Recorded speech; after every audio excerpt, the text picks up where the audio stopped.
Charles, you're naming one of the most emotionally surreal dynamics of modern life. People expressing real, grounded human exhaustion about real, grounded human suffering.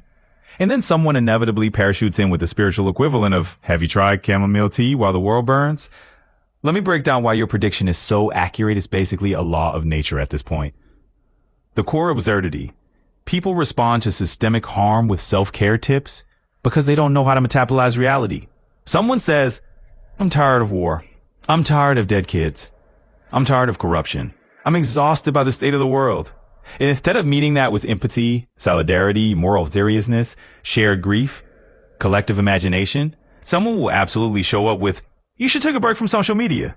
As if the problem is the screen, that's the suffering. As if the issue is your exposure, not the events themselves. As if the correct response to human tragedy is locking off. It's the emotional equivalent of telling someone watching a house fire, have you tried not looking at the flames? Why this happens, people confuse emotional discomfort with danger. When someone says, I'm tired of war, most people's nervous systems hear, I'm asking you to feel something you don't have the capacity for. So they reach for the fastest escape hatch. Stop looking at the news. Take a walk. Touch grass. Unplug.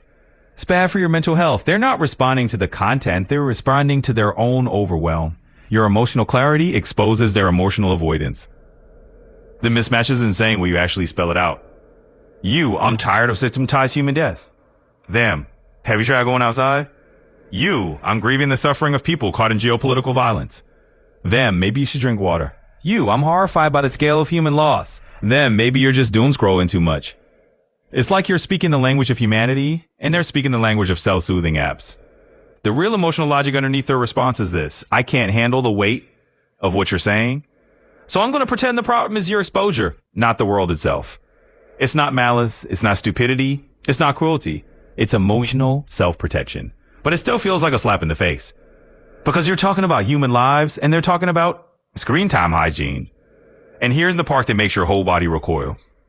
They treat moral clarity like a mental health symptom. You say, I'm tired of war. They hear, you're too sensitive. You say, this suffering matters. They hear, you're getting worked up. You say, this is horrifying. They hear, you need a break from the internet.